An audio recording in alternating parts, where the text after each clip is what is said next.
Ada eksklave Pakualaman di kota Jogja.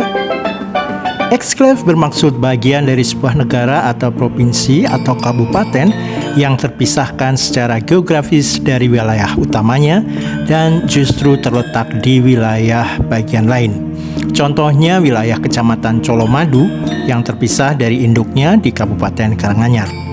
Dulu, sebelum kemerdekaan, banyak contoh eksklave dari kerajaan-kerajaan Wangsa Mataram Islam. Misalnya eksklave Kota Gede dan Imogiri dari Kasunanan, juga eksklave Adikarta dari Kadipaten Pakualaman, serta eksklave Ngawen dari Kadipaten Mangkunegaran. Tapi ternyata ada sebuah eksklave Pakualaman yang letaknya di luar wilayah Pakualaman di Kutonegoro, Jogja, tepatnya di Jalan Gondosuli Baciro yang secara administratif masuk ke Mantren Gondokusuma. Kalau kita dari Mandala Krida, kita lurus saja ke utara nih ya, sepanjang jalan Gondosuli ini ke arah Gendeng Baciro. Nah, nanti di kiri jalan ada semacam pintu gerbang dan inilah Masjid dan Pasarian Sonyoraki milik Kadipaten Pakualaman. Di sini kita bisa melihat tanda bahwa tanah ini adalah milik Kadipaten Pakualaman. Jadi memang benar ini adalah semacam eksklave.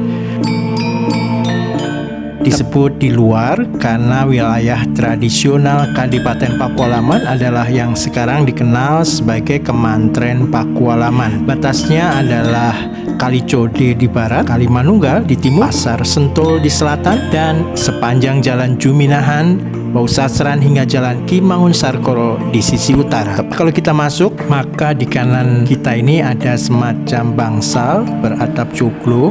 Kini banyak digunakan masyarakat dan juga musafir untuk leyeh-leyeh, terutama di siang hari ya setelah sholat. Masjid di sebelah sana dan ada makam khusus kerabat Pakualaman di sebelah utara masjid. Konon, masjid ini didirikan pada 1920 dan usianya ya mungkin sekitar 100 tahun lebih. Tetapi tanah eksklave ini diperkirakan sudah ada sejak zaman Pakualam kedua.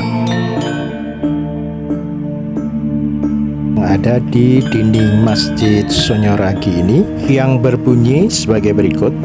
Tetenger Maniro Kanjeng Gusti Pangeran Adipati Aryo Pakualam ingkang jumeneng kaping 9 ing Kadipaten Pakualaman Ngayogyakarta Hadiningrat hanupiksani menawa Masjid Pasarian Sonyoraki kabangun ing taun 1920, kawuryani kapisan ing taun 1955, kawuryani kapindo ing taun 2009. Prasasti tadi menyatakan bahwa masjid dibangun di tahun 1920, kemudian dibangun kembali atau direhab pada tahun 1955 dan terakhir pada tahun 2009. Sekarang kita masuk ke masjid yang dominan warna hijau serta krem khas Pakualaman. Dan ini adalah interior di dalam masjid, terdiri dari 6 soko guru dan juga interior langit-langit atau atap masjid yang sangat khas gaya Mataraman.